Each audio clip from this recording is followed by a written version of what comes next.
Lorsque l'actualité s'affole, suivez Le Point sur Métropole. Le Point, tous les matins à 8h30, reprise 1h30. Le Point est une courtoisie de MSC Trading et la BNC. Le plan épargne-retraite BNC, une assurance pour votre famille et vos employés. Bonjour à toutes, bonjour à tous, bienvenue à la rubrique Le Point de Radio et Télémétropole. Aujourd'hui c'est vendredi, merci de votre fidélité. L'émission de cette édition va être consacrée en grande partie aux parents, puisqu'il va s'agir de vision et le rendement scolaire. Évidemment, Dr Nathalie François, ophtalmologue, est avec nous ce matin pour la première partie de cette rubrique. Et on sera rejoint à la deuxième partie par la psychologue Joanne Landrin. Les enfants ont donc la priorité aujourd'hui. Docteur, bonjour, merci d'accepter d'être avec nous ce matin à Métropole. Okay, bonjour Wendell et bonjour à tous les auditeurs et téléspectateurs de la radio Télémétropole. Donc ce matin, encore une fois, je suis là et je représente la clinique aux petits soins dans sa mission de faire la sensibilisation des pathologies oculaires et surtout pour amener à la prévention de certaines pathologies. Donc ce matin, on va parler de la vision et du rendement scolaire, surtout qu'on sait que la rentrée des classes était très proche. Donc c'est le moment pour les parents d'emboîter le pas et vraiment de faire évaluer la vision des enfants. Nous savons, en fait, Wendell, que 80% de l'apprentissage scolaire passe au moyen d'une représentation visuelle. 80%. 80%. Alors, si on veut prendre des exemples, un enfant qui est en classe, il regarde son tableau, ou il regarde son cahier, un livre, et tout ça, ça passe par la vision. À la maternelle, il y a des représentations, les blocs que présente le professeur, la discrimination des couleurs, tout ce qu'on apprend à l'enfant, en fait, 80% de ce qu'on apprend passe par la vision. Et donc, ça va de soi, vraiment, qu'un enfant qui a une mauvaise vision, il ne pourra pas apprendre à la mesure de son potentiel. Par contre, un enfant qui, jouit d'une bonne vision, c'est un enfant qui va capter rapidement et qui pourra assimiler et effectivement arriver à atteindre ses objectifs au niveau de son éducation, au niveau de son apprentissage scolaire. Comment l'enfant va savoir qu'il n'a pas une bonne vision? Très bonne question, Wendell. En fait, certains enfants, oui, peuvent le savoir, c'est-à-dire certains peuvent dire « Ah, maman, j'ai l'impression que je ne vois pas trop bien ce qui est inscrit sur le tableau », mais d'autres ne le feront pas. Et ça dépend de l'âge de l'enfant. C'est-à-dire, les tout petits, ils peuvent... Excusez-moi, docteur, vous pensez que l'enfant peut le trouver normal, qu'il ne voit pas bien? Certains enfants, oui, mais dans la majorité des cas, non. Ce sera peut-être une observation de parents, une observation de professeurs, et qui verra quelques symptômes. Mais très souvent, ça peut passer inaperçu. Donc, allons dire qu'un enfant qui se plaint tout le temps de maux de tête, un enfant qui à la télé regarde la télé, mais se rapproche, est carrément tout près de la télé pour regarder. Mais également, il y a d'autres symptômes, d'autres signes qui peuvent annoncer que l'enfant a des problèmes de vision.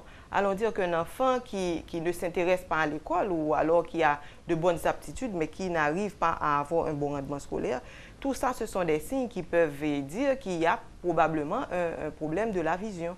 Et maintenant, ce qu'il faudrait instaurer avec le temps, on sait que jusqu'à présent, je pense qu'à l'école maternelle, il est obligatoire pour les parents de présenter le carnet de vaccination de l'enfant, mais on devrait arriver à ce stade où un enfant devrait avoir normalement son évaluation de la vision avant la rentrée scolaire, parce qu'il ne faut pas oublier que la bonne vision, c'est le premier pas vers l'apprentissage. Donc, et comment vraiment, en général, les parents se soucient de changer le sac, de payer la scolarité d'un enfant, mais en fait, passe toujours par l'oubli de la vision, en fait, alors que la vision est très importante, elle est primordiale, une bonne vision pour l'apprentissage d'un enfant. Il ne suffit pas d'inscrire l'enfant à l'école, de voir s'il étudie ses leçons, de l'emmener voir son médecin de temps en temps. En plus de l'emmener voir son médecin, il doit voir son dentiste, il doit voir inévitablement son ophtalmologue. Son ophtalmologue, exactement. De manière régulière. De manière régulière. Chaque année, la vision devrait être réévaluée avant la rentrée de classe. Donc, avoir un enfant aujourd'hui, la facture risque effectivement d'être salée. Et la facture risque d'être salée Et je ne le dirai pas, parce que, en fait, l'éducation, c'est un investissement. Alors, si on investit, on paie une scolarité, mais l'enfant, d'emblée, n'a pas les mesures de réussir, parce que l'enfant ne jouit pas d'une bonne vision, donc ça vaut on pas fait la un peine. mauvais investissement. Donc ça vaut pas la peine. Au contraire, évaluer la vision, ce serait sécuriser son investissement, qui est l'éducation chez l'enfant. Donc, tout parent aurait tout intérêt à avoir une évaluation de la vision de l'enfant avant la rentrée scolaire. Que l'enfant ait ou pas des symptômes. On ne peut pas rattraper? Oui, effectivement. En fait, ça ne veut pas dire qu'un enfant qui n'a jamais eu d'évaluation, tout est perdu. Non, pas du tout. En fait, on a toujours l'occasion de le faire chaque année. Et il y a certains problèmes qui peuvent être encore adressés. Dans certains cas, il est un peu tard. On va quand même, il n'est jamais trop tard en fait pour essayer de corriger. Mais dans certains cas, ce sera trop tard malheureusement. Un enfant qui est né avec un problème de vision, comment corriger ça? Comment la corriger? Très bien, ça va passer par une évaluation de l'enfant. Et on sait que le plus souvent, en fait, chez les enfants, ce qu'ils ont besoin, par exemple, comme correction, c'est les corrections de la métropie, c'est-à-dire le port de verre. Ça peut seulement passer par un port de verre et que tout se corrige, en fait. N'oubliez pas, en fait, que la vision, tout le monde se dit, OK, on voit. Mais en fait, lorsque l'enfant naît, son système oculovisuel n'est pas complet, il n'est pas totalement développé. Lorsqu'un enfant naît, il voit la lumière. Même si on lui prépare une belle chambre, là je suis d'accord, mais il ne voit pas encore tout. Il ne voit que la lumière. Et la vision va se développer. À 2 mois, l'enfant pourra chercher la lumière. À 3 mois, il pourra suivre la lumière. À 6 mois, il va commencer à avoir son accommodation, c'est-à-dire faire la transition entre une vision de loin et de près. À 6 mois, il aura également les couleurs de base. À 1 an, il va apprendre les profondeurs. Et tout ça par la binocularité, c'est-à-dire le fait de combiner, pour le cerveau, de combiner l'image que les 2 yeux projettent. Eh bien, donc, tout ça, c'est un processus qui est long et allons dire qu'il devient plus ou moins mature vers l'âge de 9 à 12 ans. Et il y a un deuxième volet qu'il faut voir également dans la vision, parce qu'en fait, oui, on voit l'œil, en fait, on dit que c'est ça l'organe de la vision, mais il ne faut pas oublier que ça a un niveau beaucoup plus complexe, parce que même si l'œil voit, c'est le cerveau qui regarde. Donc, il y a une connexion entre les yeux et le cerveau. Lorsqu'on voit, c'est le cerveau qui donne un sens à ce que l'on voit. Donc, tout ça, ça se développe au cours de l'enfance. Donc, il faut suivre ce développement oculovisuel de l'enfant et pour que, au cas où il y aurait des problèmes, intervenir. Et ne pas oublier que dès qu'un enfant ne jouit pas d'une bonne vision, ça aura quand même des répercussions sur son rendement scolaire.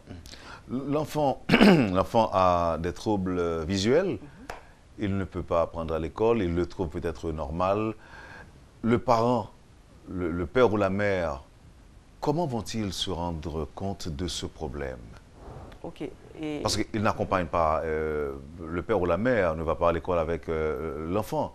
Il ne va pas peut-être se rendre compte des difficultés ou encore des troubles visuels de l'enfant. Sinon, il va le contraindre à étudier, à regarder. Est-ce que c'est à partir du moment...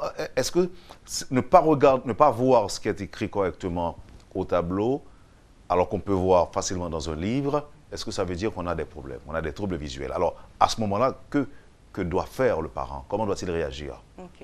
D'abord, il y a des signes que l'enfant peut manifester. Allons dire, comme on le disait tout à l'heure, l'enfant qui a des maux de tête ou qui fait des grimaces. Même en classe, ça peut arriver. Un enfant qui a un désintérêt. Oui, mais ça, c'est en classe. C'est pas à la maison. À la maison, ça peut arriver. Ça peut arriver à la maison? À la télé, ça arrive à la maison. Un enfant qui étudie ou qui regarde quelque chose peut faire des grimaces à la maison. Les maux de tête, ça arrive. D'abord, faire des grimaces pour lire, en regardant ou en lisant? En lisant.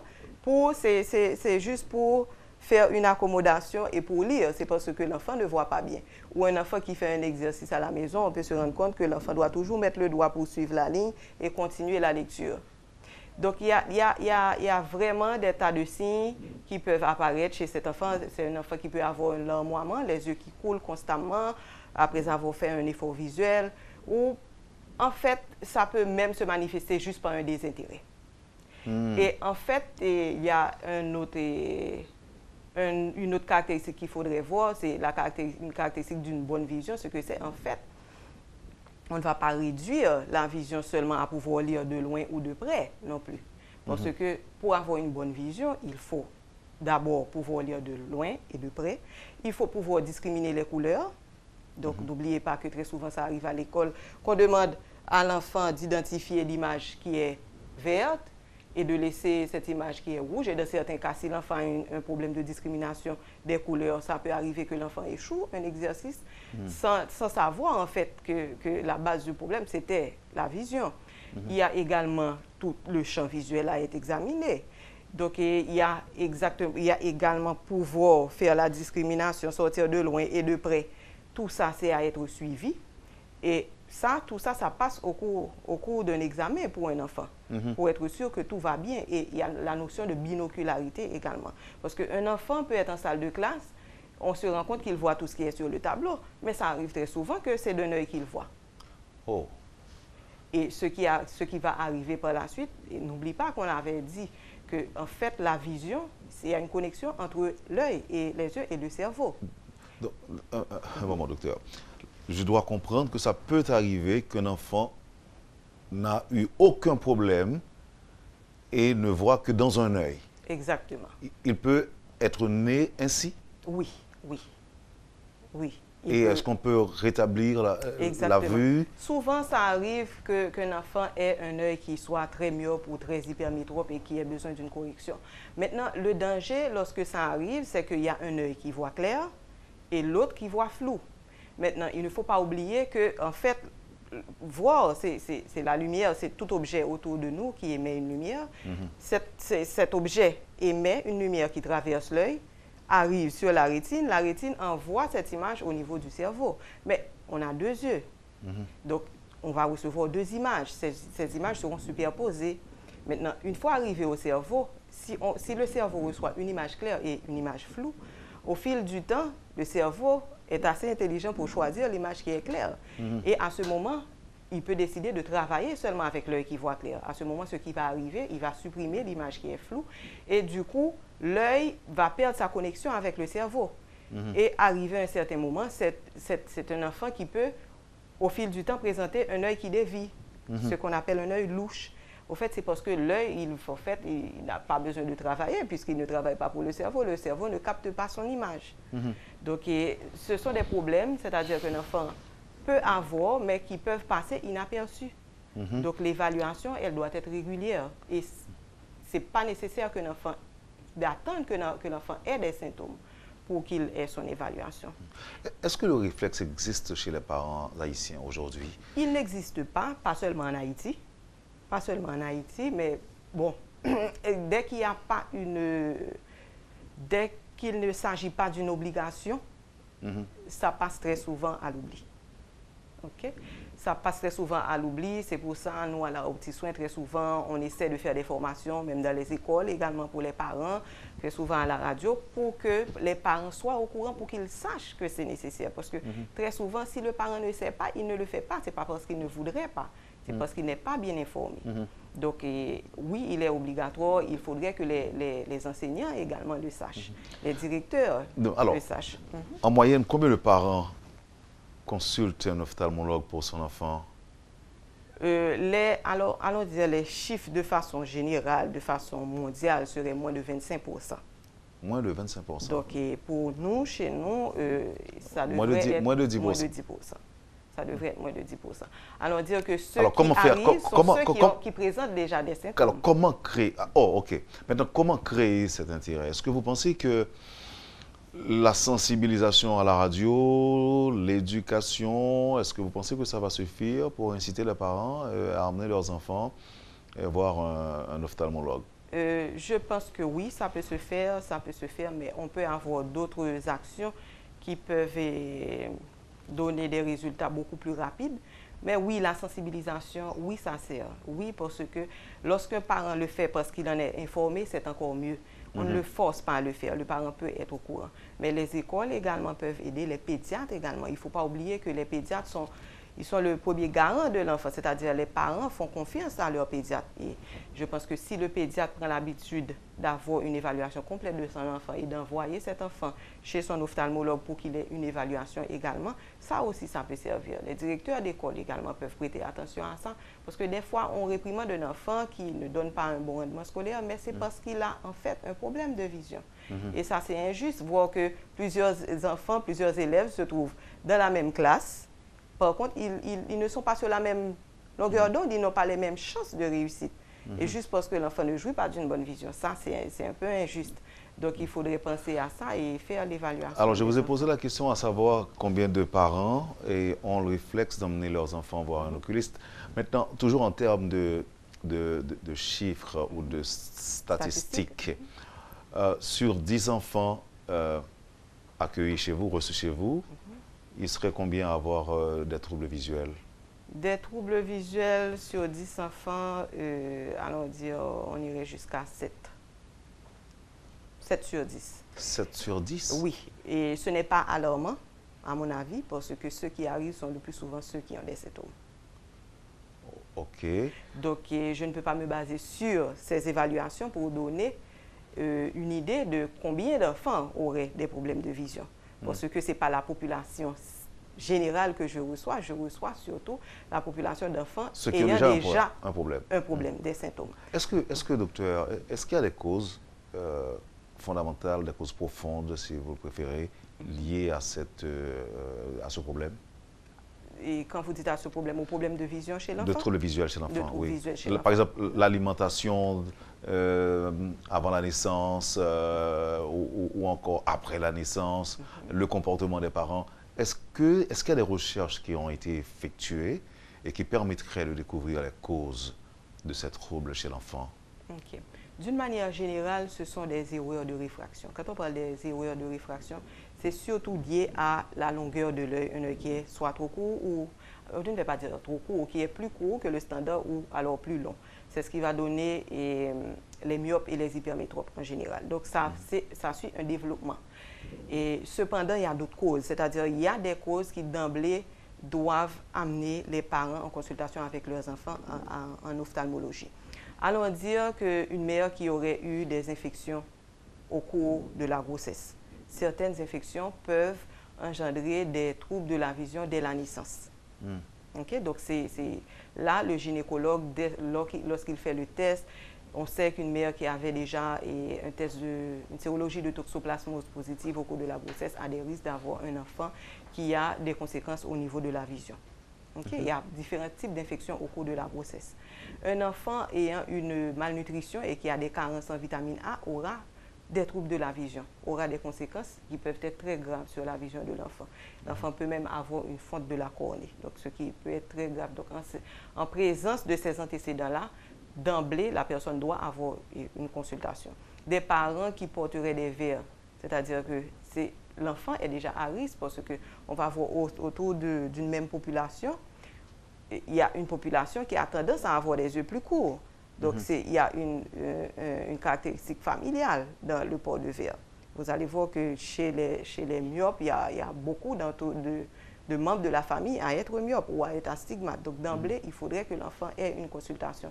Un enfant qui aurait été hospitalisé après sa naissance et qui aurait reçu de l'oxygène, un enfant qui est né à très faible poids, les prématurés doivent avoir leur évaluation d'emblée.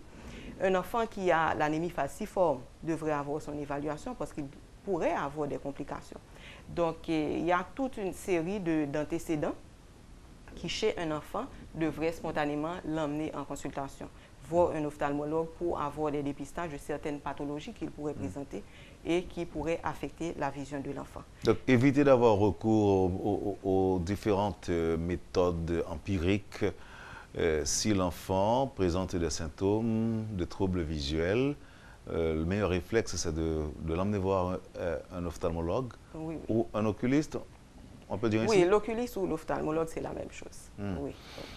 Docteur, on va observer la pause et comme je l'ai dit tantôt, on pourra être rejoint au cours de cette émission par la psychologue Joanne Landrin, puisqu'on parle d'enfants, le comportement des enfants. Et vous l'avez dit tantôt, Et un enfant, par exemple, qui se rapproche de l'écran de la télé pour mieux voir, pour mieux regarder, ça devrait en quelque sorte attirer l'attention des parents. En attendant qu'elle rejoigne, qu'elle revienne, qu'elle arrive, qu'elle nous rejoigne, on va observer la pause. Merci encore. Merci. Vous suivez, madame, monsieur, la rubrique Le Point de Radio et Télémétropole. Notre première invitée, docteur Nathalie François, et avec elle on parle, je vous le rappelle, de la vision et son impact sur le rendement scolaire des petits, ou de nos enfants. Et la psychologue Joanne André pourra donc nous rejoindre à la deuxième partie de cette émission. D'ici là, on va observer la pause. Merci de l'intérêt et à tout de suite. Le Point est une courtoisie de MSC Trading et la BNC. Le plan épargne retraite BNC, une assurance pour votre famille et vos employés.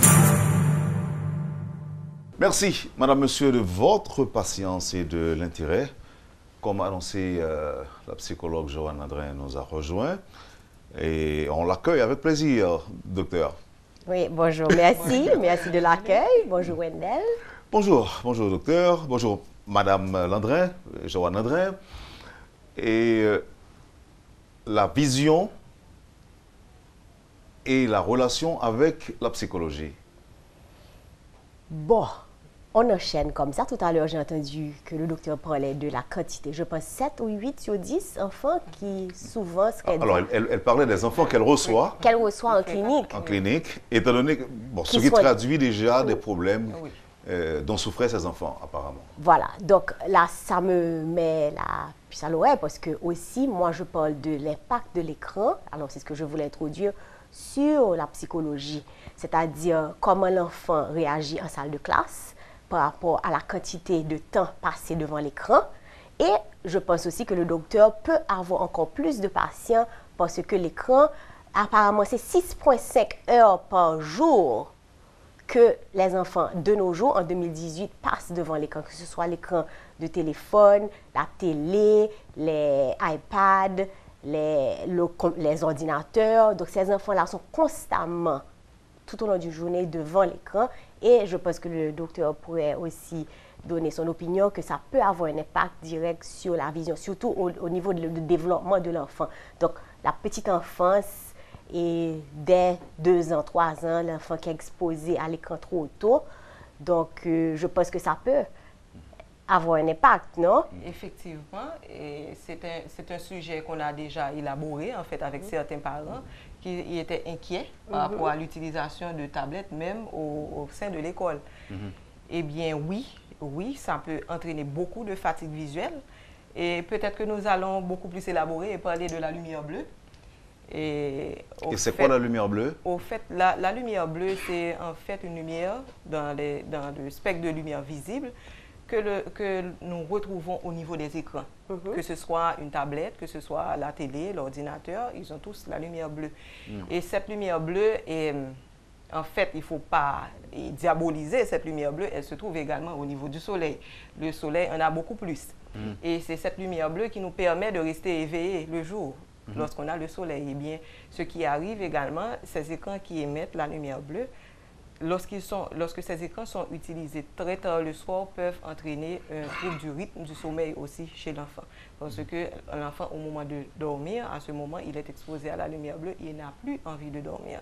Donc, il faut, même au niveau de l'horaire d'utilisation, il faudrait avoir des balises et dire qu'à partir d'une heure, il n'y aura pas d'utilisation de ces écrans. Mais également sur la vision, parce qu'on fixe de façon prolongée. Donc, à ce moment, ça va entraîner une fatigue visuelle et une sécheresse oculaire, et qui sera retrouvée de plus en plus fréquemment chez les enfants, ce qui ne se faisait pas autant dans le temps, parce qu'ils fixent de plus en plus au lieu de passer du temps à l'extérieur avec les autres enfants. Donc, et ça, je vais laisser le temps à Mme Landré d'élaborer beaucoup plus.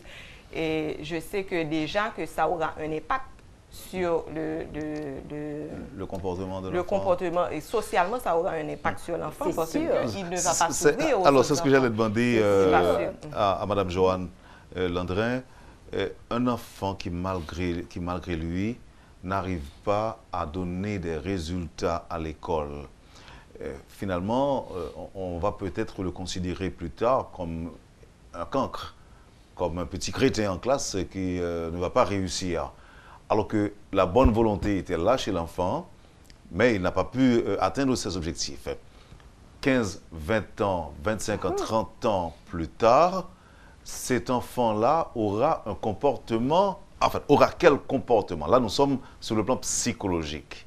À quoi peut-on s'attendre? D'après les recherches, la petite enfance, donc disons entre 0 et 6 ans, est la période de développement la plus importante dans la vie d'un humain, au niveau académique, au niveau psychologique, au niveau social, au niveau émotionnel. L'enfant a besoin d'être encadré et que les parents investissent aussi leur temps, leur argent dans un système éducatif approprié. Je dis approprié parce que tout à l'heure vous avez parlé d'un enfant qui, malgré lui, malgré tous les efforts, n'arrive pas à faire face à la classe, donc à tenir avec la classe. Et cet enfant-là peut avoir plusieurs types de réactions. Donc il y a des enfants qui viennent en clinique, et bon, comme dans les écoles là où je travaille, parce que les professeurs me disent qu'ils ne peuvent pas s'asseoir en classe, qu'ils sont hyperactifs, qu'ils dérangent la classe, donc ils n'arrivent pas à se concentrer. Et cet enfant-là peut aussi avoir, l'environnement peut ne pas être l'environnement adapté pour son éducation, donc il faut faire attention à ça. L'enfant peut avoir un problème visuel, donc il lui demande trop d'efforts pour regarder le tableau ou pour écrire, tandis qu'il n'a aucun problème de développement. Mais il ne sait pas exactement ce que... Le parent ne sait pas, le professeur ne sait pas, et l'enfant commence à douter de lui-même. Et maintenant, il laisse... Il abandonne, il laisse, et puis il fait du désordre en classe, et puis on le met dehors, on le met en punition, tandis que on le traite de crétin. Voilà, on le traite de crétin, il refait la classe, parce que la vision n'est pas bonne, et le parent n'a jamais vu que c'était une question de vision, parce que c'est pas toujours facile à détecter. Moi, je pose des questions, j'ai une petite question, peut-être qu'après tu pourrais m'aider. Par exemple, je pose des petites questions, est-ce que tu as mal à la tête souvent? Combien de fois par jour? Où se trouve le mal de tête, si c'est devant, si c'est derrière, pour pouvoir déjà voir est-ce que ça a rapport à un problème de sinus. Je demande à l'enfant d'écrire pour voir comment la posture est, parce que je ne suis pas médecin, mais je peux, si l'enfant prend trop de temps, bien, est trop rapproché, tu vois, écrit trop près de la feuille, ça veut dire que l'enfant ne voit pas bien, tu vois, ou bien s'il prend trop de temps à lire une phrase à son niveau. Donc, l'écran, les yeux, et tout ça peut avoir un impact sur l'éducation de l'enfant à la petite enfance. Et comme je dis que si la petite enfance est ratée au niveau académique. C'est toute la vie de la personne qui est ratée. C'est un adulte qui va vraiment se battre pendant toute sa vie pour pouvoir faire face à ses responsabilités. Mais maintenant, pour aider véritablement, apparemment, ça requiert une attention sincère de la part des parents et de la part des professeurs. Oui. L'enfant mérite d'être observé. L'enfant mérite d'être observé, d'être pris à part. Qu'est-ce que vous pensez? Moi, je pense que c'est important de ne pas généraliser les enfants, parce que chaque enfant a leur rythme, a leur adaptation, a leur façon d'apprendre, et a leurs problèmes aussi. Problèmes visuels, problèmes émotionnels, problèmes affectifs. Donc, il ne faut pas mettre tous les enfants dans le même panier. Non. Et dire que tout le monde c'est même bagaille, tout le monde c'est bête, tout le monde c'est ceci, tout le monde c'est turbulent et autres. Donc il faut les considérer cas par cas, au cas par cas. Au cas par cas, et également ce que je peux ajouter sur la vision, parce qu'il y a des cas où des enfants peuvent avoir une vision basse et qui ne peut pas être corrigée. Mais à ce moment, on le saura, cet enfant aura une aide pour avancer. Mais lorsqu'on ne le sait pas, on ne peut pas aider l'enfant. Voilà. On ne peut pas aider l'enfant. Et même dans la prise en charge psychologique d'un enfant, il y a exactement comme l'a dit Mme Landré, il y a un tas de processus à faire avant d'arriver. Est-ce qu'il n'y a pas un problème de vision? Il faut d'abord tester pour savoir, parce qu'on peut chercher plus loin ce qui a fait tout près. Donc, il y a une routine dans laquelle les parents doivent s'installer d'évaluation de l'enfant pour s'assurer que tout va bien. Parce qu'en fait, l'école va s'assurer de l'apprentissage scolaire, mais l'école ne peut pas tout prendre en charge, en fait. Il faut que les parents assistent les enfants, même dans l'utilisation des écrans. C'est-à-dire qu'il faut qu'ils soient là pour aider l'enfant. Quelle posture tenir? et avoir devant la télé ou avec une tablette, combien de temps est-ce que l'enfant peut passer avec? Parce qu'on a même réalisé que l'utilisation prolongée d'écran peut entraîner une myopie chez l'enfant. L'enfant qui reste toujours à l'intérieur, qui ne passe pas du temps à l'extérieur, il va développer une myopie. Donc, il y a des tas de choses qu'on peut également prévenir. Prévenir, la prévention et prévention des maladies comme la dépression, comme l'addiction à l'Internet, comme devenir antisocial. Ce sont des risques aussi que les parents doivent être au courant que quand l'enfant est exposé trop longtemps devant l'écran. Mais moi, j'aurais aimé parler de l'autorégulation parce que c'est régu. C'est ça. C'est comment arriver à aider l'enfant. Tu vois, Wendell, c'est important. Avant l'autorégulation, je me fais souvent le plaisir et le devoir de partager avec mes invités les réflexions, les demandes, mais pourquoi pas les préoccupations de quelques auditeurs, souvent très avisés. C'est le cas aujourd'hui, il y a un qui me demande de vous inviter chaque mois. Eh bien, dis-lui, ce serait avec plaisir. Oui, ça? D'accord. Alors, Madame Landrin, dites-nous, comment vous arrivez à dépister un trouble de comportement de la part d'un enfant? Vous l'observez, vous voyez qu'il est différent des autres, seulement ça qui peut traduire que l'enfant a un problème psychologique? Bon. En milieu scolaire, bon, n'oubliez pas que je travaille en clinique, à ma clinique, donc les parents amènent l'enfant parce qu'eux, ils ont remarqué un changement dans le comportement de l'enfant. Ils ont remarqué peut-être les notes d'école qui baissaient, ou ils ont remarqué que l'enfant était un peu plus agressif. Donc, il y a toujours un symptôme qui amène les parents à amener les enfants ou les jeunes adultes ou les adolescents à ma clinique. Cependant, quand je travaille en milieu scolaire, j'observe parce que je suis sur la cour de récréation, je peux être près de la salle de classe et je peux observer l'ensemble des enfants qui sont en train d'évoluer et je peux voir celui qui n'est pas à l'aise. Donc, ça peut arriver qu'un jour, l'enfant ait une mauvaise journée ou bien a mal dormi ou bien a mal à la tête ou bien grippé. Donc, l'enfant peut se comporter différemment. Mais si ça se répète dans le temps, donc c'est la durée dans le temps qui me permet 2-3 jours et je vois que le même comportement persiste, à ce moment-là que je l'emmène à mon bureau pour pouvoir faire une petite évaluation. Est-ce que ça ne veut pas dire que les professeurs ont besoin aussi d'une nouvelle éducation, d'une autre forme d'éducation? Soyez plus attentifs et même attentionnés, surtout attentionnés par rapport au comportement d'un enfant en classe.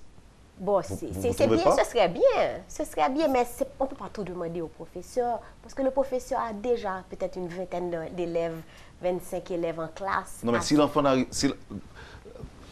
n'arrive pas à produire, parce que premièrement, il a des troubles visuels, il ne voit pas. Il abandonne ou bien il se met à faire autre chose. Il est en classe, donc il n'arrive pas à produire, donc il ne suffit pas disons, de blâmer ou bien de sanctionner l'enfant.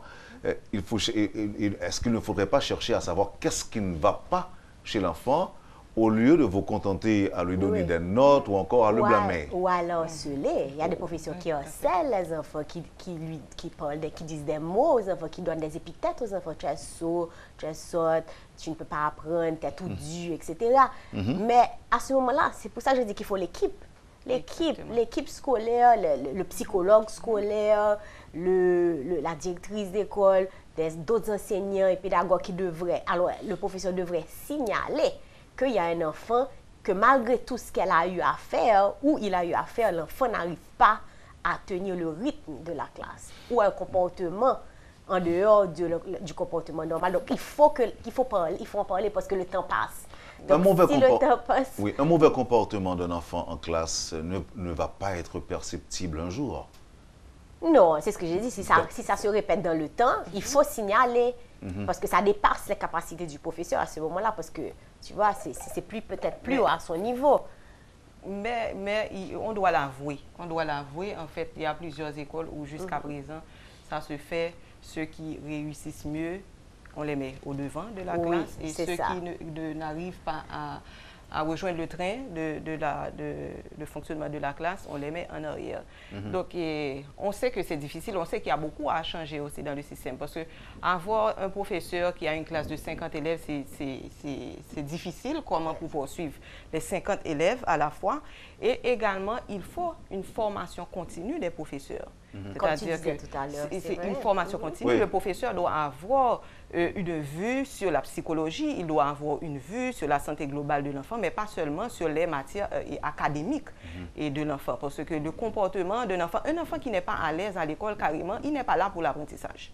Il ne se sent pas bien tous les matins, il est malade au moment d'aller à l'école. Ah oui. Mais il peut s'agir d'un problème de santé, il peut s'agir d'un problème psychologique juste par le fait qu'il ne sociabilise pas avec les autres enfants ou parce qu'il n'aime pas l'approche que fait le professeur lorsqu'il a des difficultés. Donc, ça, c'est global. Et ça devient un blocage. Ça devient un blocage. L'apprentissage et l'enfant, maintenant, s'associe à un cancre et dit, bon, je n'ai même pas besoin d'essayer.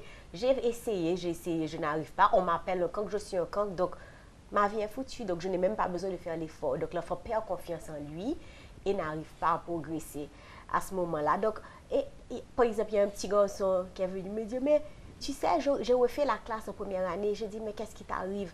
Eh bien, j'ai dit, eh bien, lis pour moi ou bien écris pour moi. Non, c'est difficile d'écrire P et B. Je n'arrive pas à distinguer P et B. Donc, l'enfant a passé toute une année à ne pas pouvoir distinguer P et B. Et ce qui a peut-être valu qu'il a eu des lacunes en écriture et en lecture et a dû refaire la classe.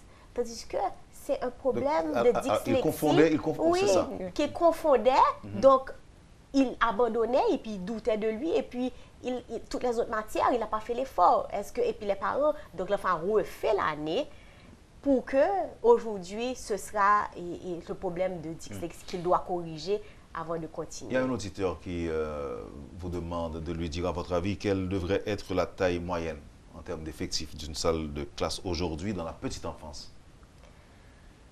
Bon, je ne suis pas experte dans la matière, mais je pense qu'entre une vingtaine serait un maximum.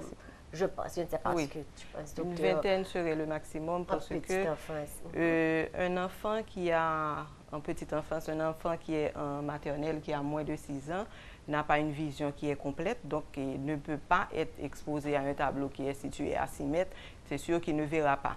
Donc, si on a 50 enfants dans une classe, c'est sûr qu'il y aura au moins les 2 dernières rangées qui vont payer les pots cassés. Ouais. Donc, et également, il y a beaucoup d'autres, il y a un standard à respecter, la luminosité de la salle à respecter. Donc, c'est-à-dire qu'il y a des salles de classe, malheureusement, qui sont très sombres. Le tableau est un tableau, allons dire un tableau vert, mais couvert de craie, c'est-à-dire qu'il n'y a pas de contraste suffisamment pour que l'enfant voit sur le tableau. Et ça pose problème, ça peut être un retard parce qu'un enfant, allons dire un enfant qui a déjà un problème de vision et qui est exposé à ces conditions de travail. Donc c'est un enfant qui d'abord va faire un premier effort pour voir et un deuxième effort pour comprendre et assimiler. Tandis qu'un autre qui voit mieux, il pourra le faire rapidement. Donc, même il faut respecter un standard, même dans les salles de classe. Que l'environnement soit approprié à l'apprentissage. Il y a un autre auditeur qui vous demande, est-ce que l'association ne pourrait pas organiser, même si c'est pour les écoles, surtout les lycées et écoles nationales, des cliniques scolaires? Là, je pense que l'auditeur parle de vous, docteur François. Des cliniques scolaires afin de réduire le coût pour les parents et du même coup augmenter le rendement sur l'investissement que font les parents dans l'éducation de leurs enfants. OK. Et je pense que c'est une superbe idée. Et moi, je suis carrément ouverte à cette proposition. Moi aussi. Je pourrais laisser un numéro de téléphone où cette personne pourra me contacter ou tout directeur d'école qui serait intéressé pour mieux encadrer les élèves. Je serai totalement disponible pour le faire. Une autre question, l'interdiction de la main gauche, de l'utilisation de la main gauche à l'école. Donc, bon, moi, d'après mes études, mes recherches, les enfants qui naissent droitiers ou gauchers, ça c'est quelque chose d'inné. Donc l'enfant naît, ça fait la partie du cerveau qui régit l'écriture ou cette habilité-là, l'enfant naît avec. Donc ça n'a rien à voir. Oui, on est né ambidextre aussi, la capacité d'utiliser les 2 mains. bon, il y a une habilité naturelle pour une main plus que l'autre, mais si cette main est embarrassée, il y a eu un accident et tout, c'est sûr que la personne peut trouver les moyens d'écrire avec la main gauche s'il était droitier. Mais ça n'a rien à voir avec l'intelligence de l'enfant, ça n'a rien à voir avec l'apprentissage. Donc, il faut laisser l'enfant avec la main avec laquelle il ou elle se sentirait à l'aise pour écrire. Parce que c'est quand même très difficile à apprendre à écrire, à lire, à écrire. Donc, si déjà il y a la difficulté, ou bien les adultes exigent une main au lieu que l'autre, donc l'enfant, ça crée encore des blocages psychologiques et empêche à l'enfant à vivre. Alors, si je crois bien comprendre le sens, je crains de me tromper. Le sens de la question de l'auditeur, c'est qu'apparemment, dans certaines écoles, peut-être ils exigent encore que la personne utilise la main droite. Dans les écoles et à la maison. Et à la maison. Il y a les parents qui exigent encore, parce que ça fait comme quelques années qu'on battait les enfants à frapper la main gauche pour exiger la main droite. Je pense que ça se faisait plus fréquemment en Haïti avant. Et il faut dire c'est pas de l'injustice, c'est pas injuste de réagir ainsi. Oui. Et il faut dire déjà qu'avant 2 ans, c'est normal que l'enfant utilise les 2 mains. Avant 2 ans. Avant 2 ans, il va utiliser les 2 mains. C'est après 2 ans qu'il va avoir une main qui sera beaucoup plus habile à faire certaines tâches. Mais avant 2 ans, il pourra utiliser les 2 mains. Maintenant, lorsque les parents forcent l'enfant à utiliser la main droite, c'est carrément un blocage parce que, allons dire que cet enfant demain serait un chirurgien. Mais le chirurgien, moi, en tant qu'ophtalmologue, lorsque j'opère, j'ai besoin de ma main gauche aussi, dépendamment du patient, de l'œil que j'opère, de la technique que j'utilise. Donc, pourquoi limiter l'enfant à sa main droite alors qu'il a 2 mains? Donc, il y a un apprentissage qui va se faire naturellement avant 2 ans avec les 2 mains. Il faut laisser faire et après 2 ans, l'enfant, de par lui-même, de par son cerveau, pourra choisir quelle main est plus habile et pourra écrire avec. Psychologiquement, comment contribuer à la réussite d'un enfant, pas seulement à l'école, mais dans la vie? Les parents, les éducateurs, les adultes qui entourent, la famille qui entoure l'enfant, doivent prendre le temps de vivre avec l'enfant, de comprendre l'enfant, d'écouter l'enfant et d'être proche de l'enfant pour pouvoir répondre aux besoins de l'enfant. Donc, chaque enfant a un besoin, chaque enfant naît avec sa personnalité, sa façon d'agir et vit des moments difficiles comme nous, adultes, on vit des moments difficiles. Donc, il faut savoir partager. Donc, à travers le dialogue, moi, je pense que la meilleure chose, c'est le dialogue. C'est pas parler, c'est écouter. Et maintenant, offrir des éléments de solution quand l'enfant a des situations difficiles, ou bien même être là pour l'enfant. Donc, quand il y a le dialogue, le parent, l'adulte peut déjà situer s'il y a un problème que lui, il doit intervenir, ou s'il doit faire appel à l'ophtalmologue, ou si, est-ce que vous savez comment assister l'enfant au niveau développement à travers les âges, parce que chaque âge a ses besoins. Donc, moi, je pense que ce n'est pas si difficile parce que quand l'enfant a été peut-être victime d'un harcèlement à l'école parce qu'à cause de la couleur de sa peau, par exemple, parce que ça arrive souvent, ou bien la texture de ses cheveux, et l'enfant a été harcelé des jours après des jours, des mois après des mois par un enfant qui n'aime pas son apparence physique, cet enfant peut ne pas. Si le parent n'est pas là pour écouter, alors pour avoir un rapport avec l'enfant, il ne saura pas que l'enfant vit des moments difficiles à l'école. Parce que l'enfant ne peut même pas savoir qu'il est harcelé ou elle est harcelée.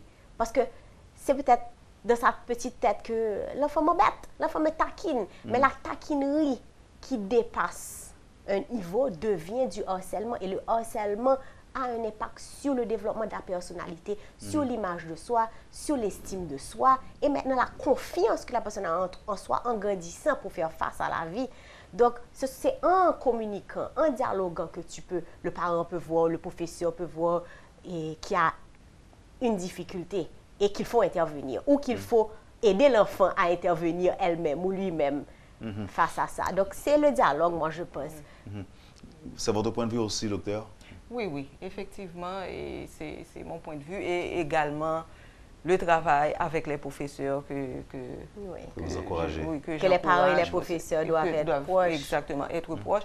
Et le professeur... Mais excusez-moi, il y a des réunions des parents qui se font dans certaines écoles. Mais les parents ne parlent pas dans les réunions de parents. Quand je vois les réunions de parents, c'est... Ah, ils ne parlent pas? Les parents ne parlent pas.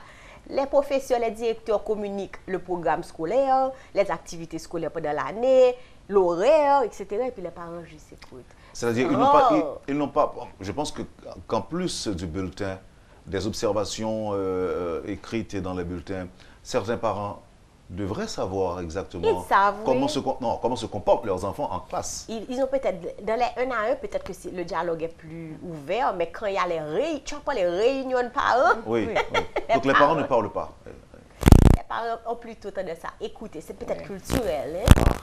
C'est peut-être culturel. On écoute, on respecte les directeurs qui parlent, mais s'il y a un comportement inadéquat, je pense qu'ils vont inscrire dans le carnet scolaire ou dans les...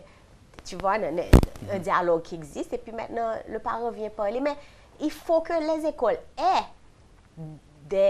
comme je disais tout à l'heure, des assistances ou professionnels de la santé mentale. Il faut qu'ils soient présents. Moi, je pense que c'est dans l'ère à laquelle nous vivons, il faut le psychologue scolaire attaché à l'école pour faire la liaison entre les parents et les enfants et les professeurs quand il y a des difficultés d'apprentissage ou émotionnel. On a fait le tour et comme je l'ai dit déjà, les enfants étaient à l'honneur à cette émission. Le prochain sujet que j'aurai à débattre avec vous, Madame Landrin, c'est le suicide, la déprime. Oh. C'est très fort. Et les adolescents, les préadolescents, moi j'en vois chaque jour qui sont très déprimés, qui pensent à la mort, qui pensent au suicide, qui font des dessins très morbides face à la détresse qu'ils sont en train de vivre. Et ils ne passent pas souvent à l'acte, mais ils ont les idées suicidaires. Ils ont eu des idées et parfois ils pensent à comment. Donc ça devient plus grave quand ils pensent à comment ils vont le faire. Mais c'est très courant. Et les parents ne sont souvent pas au courant de ce qui se passe dans la vie intérieure de leurs enfants et comment ils sont émotionnellement, la dépression chronique, etc. Donc, je suis bien contente de l'invitation déjà pour pouvoir en parler et pour pouvoir donner aux parents... Les adultes aussi, parce qu'ils se donnent la mort très souvent ces jours-ci.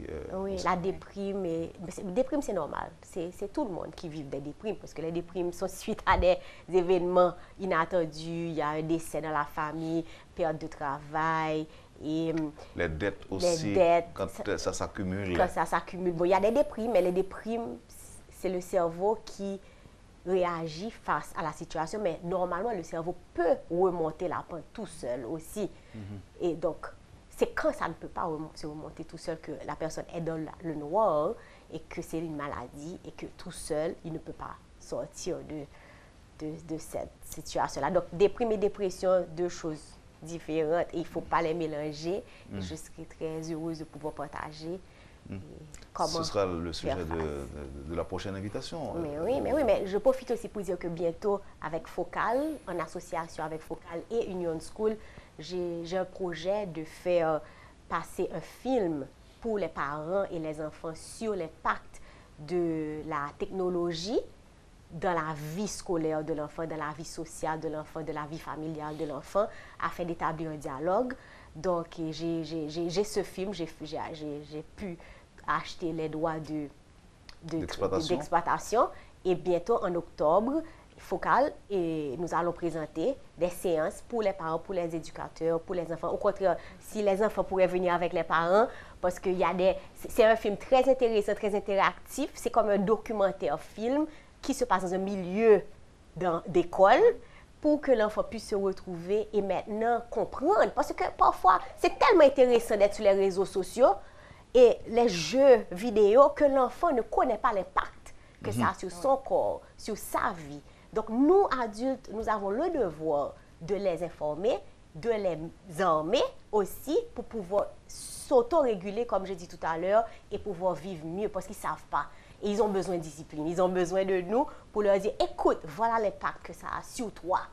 Qu'est-ce que nous allons faire ensemble? Oui, docteur. Oui. Est-ce qu'il y aurait une période de privation d'écran pour un enfant? Bon, c'est à vous, la famille, de donner les règles d'utilisation des écrans. Et il n'y a pas une formule. C'est, comme j'ai dit tout à l'heure, l'autorégulation, c'est-à-dire qu'il y a, après 1 heure de temps, 2 heures de temps, il faut s'arrêter, faire d'autres choses. C'est juste pour ne pas enchaîner 3, 4, 6 heures d'affilée. Parce qu'on ne peut pas se battre contre la technologie, on ne peut pas se battre contre. Et il faut s'adapter. J'ai posé la question parce qu'on ne va pas non plus dire qu'un enfant ne devra pas utiliser un écran, une tablette, parce que c'est de la technologie. Il faut aussi que l'enfant... Il faut que l'enfant évolue avec la technologie, il faut que l'enfant soit au courant de la technologie. Et ça fait partie de nos vies, même nous adultes maintenant. Oui, on est dépendant. On est déjà dépendant. Donc, on peut commencer par nous-mêmes, s'autoréguler soi-même, et puis maintenant montrer à l'enfant comment il peut lui-même gérer son temps devant l'écran. C'est ça. Et une autre proposition de sujet d'un auditeur est l'impact du divorce, surtout quand les divorcés se parlent difficilement. Comment l'école peut aider? Ah, mais j'ai eu une expérience hier superbe dans une école, une classe de 19, là où je travaille. Il y a eu une séance, j'ai fait une thérapie de groupe parce qu'il y avait eu un enfant qui fêtait son anniversaire et qui venait de perdre sa mère. Pas venait donc, sa mère est morte pendant le tremblement de terre, mais il pensait à sa mère. Et puis maintenant, il y a eu un partage d'émotions. Beaucoup, ils ont tous partagé de façon intense l'émotion qu'ils vivaient parce qu'il y avait des enfants de divorcés qui n'ont pas vu leur père depuis longtemps. Il y en a des enfants qui ne connaissaient pas leur mère. Il y a d'autres qui ont perdu. Donc, la séparation et la mort, l'enfant n'en parle pas. L'enfant ne vous montre pas qu'il est déprimé, mais il vit des moments intenses émotionnellement face à ça. C'est très important. Donc, l'auditeur veut savoir est-ce qu'on doit s'adresser à l'enfant ou est-ce qu'on doit s'adresser aux parents ou à l'enfant? Quand ça arrive? Oui. L'impact du divorce. Ah, donc il faut déjà impliquer l'enfant, hein, parce que l'enfant il fait partie de la famille. Donc, s'il y a eu un divorce, il faut que l'enfant soit au courant des raisons du divorce et qu'est-ce que les parents comptent faire et comment les enfants veulent vivre. Oui, mais bon, moi, je suis pour le dialogue. Ils ne vont pas dire toute la vérité. Bon, dites ce que... Peut-être qu'il y a des vérités. Ce que l'enfant peut supporter. Oui, expliquer de façon générale, globale. On vous dira que la raison se compose de vérités qu'il faut dire et de vérités qu'il faut taire. Ça dépend de l'âge de l'enfant aussi. Voilà. Mais il faut que l'enfant ait ses 2 parents dans sa vie. Mesdames, comment vivre, comment faire, donc c'est à vous. Docteur, si on a besoin de vous confier un enfant, comment vous rejoindre? On peut me trouver à la clinique d'ophtalmologie aux petits soins.